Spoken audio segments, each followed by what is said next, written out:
La chronique Votre pharmacien de famille est une présentation du Uniprix Leclerc et Coulombe de Sainte-Marie. Isabelle Leclerc est là avec nous pour la chronique Votre pharmacien de famille. Isabelle, tu parles de probiotiques cette semaine? Oui, une nouvelle tendance qu'on entend de plus en plus parler, les probiotiques. Est-ce que tu sais c'est quoi? Oui, bien, j'en entends parler un peu, là, plus des probiotiques alimentaires, je te dirais, là, dans les yogourts. Là, OK. C'est plus à ce niveau-là que j'ai entendu parler, mais il y a d'autres façons aussi d'en prendre. Oui, exactement. Dans le fond, à la base, on va parler un petit peu du corps humain. Le corps est construit vraiment de bactéries. Donc, à l'intérieur de nous, on a plein de bactéries, que ce soit des bonnes ou des moins bonnes bactéries. La flore intestinale est bâtie d'environ 100 milliards de bactéries. Donc, il y en a beaucoup, beaucoup en dedans de nous. Dans le fond, les probiotiques, c'est des bactéries qu'on pourrait appeler des bactéries amies. Donc, c'est nos bonnes bactéries qu'on va donner au corps. C'est un micro-organisme qui est vivant qu'on va ingérer pour aller restabiliser la flore. Donc, la flore peut être déstabilisée de différentes façons. C'est lorsque les mauvaises bactéries prennent le dessus, puis que les bonnes bactéries sont moins là, mais il se crée un déséquilibre. Il va se créer des inconforts, des diarrhées, constipation ou quoi que ce soit. Donc, on va donner nos probiotiques, qui sont nos bactéries amies, pour aller aider à rétablir tout ça pour faire à diminuer les inconforts. Qu'est-ce qui peut amener un déséquilibre? Déséquilibre, ça peut être bien des choses. On en entend souvent parler au niveau des antibiotiques. Okay. Donc, un antibiotique va tuer les mauvaises bactéries. Il va causer un déséquilibre, donc ça peut faire qu'il n'y a pas assez de bonnes bactéries au niveau de l'organisme qui causent des diarrhées.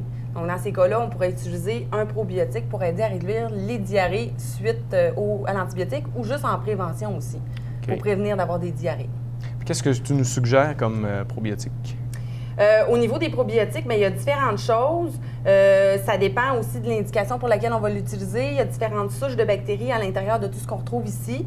Ça peut être utilisé pour des coliques, exemple chez l'enfant. Ça peut être utilisé pour la constipation, pour la diarrhée du voyageur. Ça peut être utilisé suite à une gastro. Donc, il y a beaucoup, beaucoup d'indications. Puis, il y a différents produits qui vont être utilisés pour différentes choses. OK. Tu parles de la bactérie, la diarrhée des voyageurs. Il y a beaucoup de gens, je pense, qui en prennent avant de quitter pour faire un voyage. Oui, en effet, de plus en plus, il y en a qui vont l'utiliser. Je dirais que moi, je le suggère plus chez les gens qui ont tendance à avoir l'intestin fragile, mais quand même, on pourrait l'utiliser en prévention. Moi, je recommande souvent de le prendre une semaine avant le départ du voyage, durant le séjour et une semaine au retour. Même qu'on pourrait échelonner ça jusqu'à 2 semaines, parce que les diarrhées peuvent survenir un petit peu plus tard. Okay. Dans ce cas-là, on va y aller à une capsule par jour. La plupart du temps, on va recommander un minimum de 10 milliards de bactéries. Donc, important, sur chaque contenant, vous allez retrouver derrière le pot le nombre de milliards de bactéries qui peuvent se retrouver à l'intérieur. Donc, ça, c'est important. Il suggérait d'aller vers un 10 milliards de bactéries. Okay. On peut aller chercher sous forme alimentaire aussi. Oui. Est-ce que tu connais des bonnes sources? Bien, beaucoup dans les yogourts. Moi, il y a des marques comme chez Danone, il y a des sortes de yogourts qui permettent d'avoir des probiotiques à l'intérieur. En effet. Danactive, Activia. Il y aurait dans le kéfir aussi qu'on pourrait en retrouver. C'est les 3 qu'on pourrait avoir le plus de bactéries à l'intérieur. Par contre, au niveau alimentaire, on ne réussit pas souvent à aller chercher un 10 milliards de bactéries, qu'est-ce qui est recommandé. Donc oui, ça peut faire, mais dans des cas plus problématiques, des grosses diarrhées ou un inconfort au niveau de l'intestin, on serait mieux d'y aller vraiment sous forme de capsule, ou on peut le retrouver sous forme de capsule, de lait fermenté, ou aussi de poudre ou de petites gouttes aussi pour l'enfant. Est-ce que tu suggères d'en prendre régulièrement ou c'est à l'occasion, au besoin? Il y en a qui utilisent ça toute une vie. C'est sûr que ça devient dispendieux un peu parce que disons qu'on ne trouve pas beaucoup de produits sous la barre des 15 $. Donc, ça peut devenir dispendieux. Mais on peut prendre ça à vie, il n'y a aucun danger, c'est sécuritaire.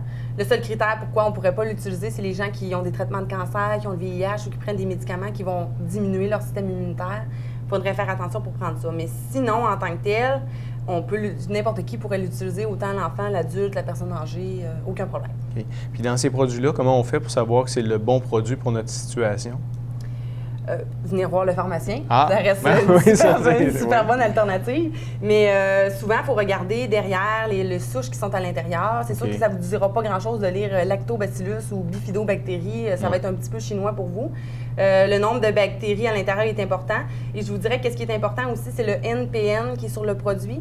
NPN, c'est le numéro d'identification du produit naturel qui va se retrouver dessus, qui est certifié par Santé Canada, puis qui nous dit que qu'est-ce qui est dans le produit est bien ce qui est sur l'étiquette. Donc, qui nous certifie que c'est vraiment bien qu'est-ce qui est à l'intérieur. Okay. Dans le cas d'un enfant, tu disais qu'il y a des trucs que tu peux mettre des gouttes dans le jus ou dans le liquide qui consomme ça, mais dans quel cas où est-ce que notre enfant pourrait avoir besoin d'en consommer? Gastro, on entend beaucoup parler des gastro ces temps-ci. Après une gastro, on a tout le temps de la misère à revenir sur le beat, à rétablir les intestins, ils sont plus irrités, plus irritables. Donc, on peut utiliser ça. On peut utiliser ça aussi lors de prise d'antibiotiques. OK.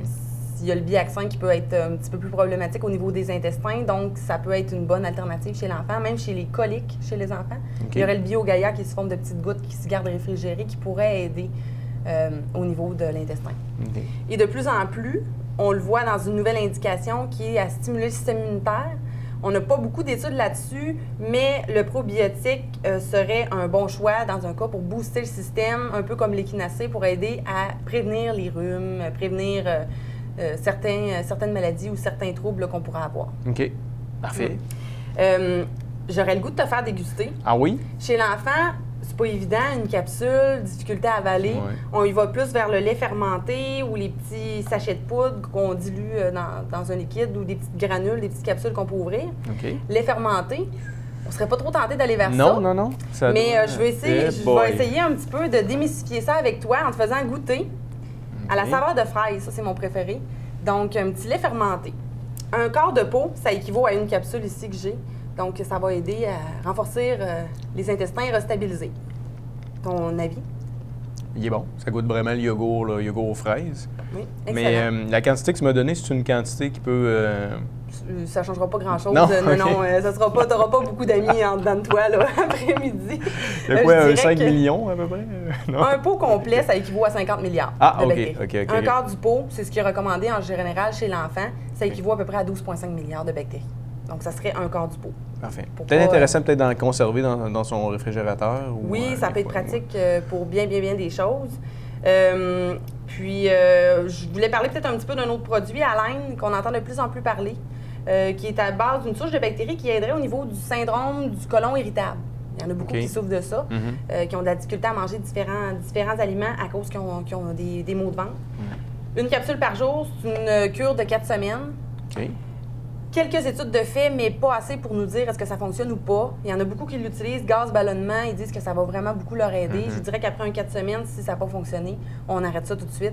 OK. C'est une capsule par jour, c'est l'avantage, mais ça devient dispendieux. Là. C'est un bon 35 $ pour la cure de 4 semaines. Est-ce que c'est vraiment une cure de 4 semaines? On pourrait pas dire, bon, on sait que les prochains jours, on est à l'extérieur, on va mal manger, puis tout ça, qu'on pourrait consommer ce produit-là, puis qu'on a besoin. Dans ce cas-là, non, c'est ça vraiment serait pas un bon traitement. choix. Je me retrouverais plus un petit peu vers le Bioca ou le Probaclac. Je vous dirais que Bioca, Probaclac, c'est pas mal nos chouchous.